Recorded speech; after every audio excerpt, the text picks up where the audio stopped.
যে এখন আমাদেরকে পরিবর্তন করতে হবে। এখন বিগত দিনের যাদের ইতিহাস আমাদের দেশ পরিচালনায় নতুনভাবে আমাদেরকে তারা আর নতুন করে আশা দেখাবে বা আশা আমাদেরকে বাস্তবায়ন করার মতো পরিবেশ করতে পারবে, এটা তো আমরা 5ই আগস্টের পরে সরকার গঠন করার আগেই আমরা দেখে ফেলেছি।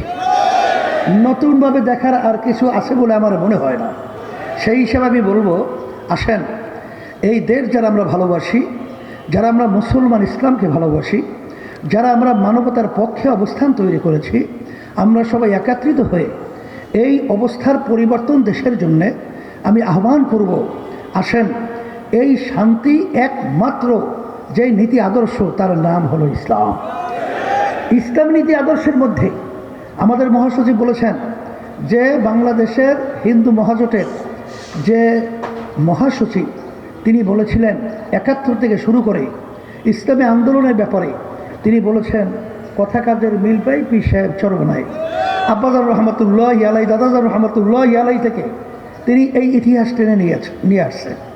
আমি আপনাদেরকে উদাত্ত আহ্বান জানাবো, আসেন যদি আমাদের দেশে কোনো ভালো কিছু আমরা চাই তাহলে আমাদেরকে চিন্তা করতে হবে, আমাদেরকে পরিবর্তনের জন্য চেষ্টা করতে হবে। গতানুগতিক ধারায় যদি আমরা চলতে থাকি তাহলে আমাদের নিজেদের পায়ে একটা গ্রাম্য কথা আছে, কুড়াল মারা।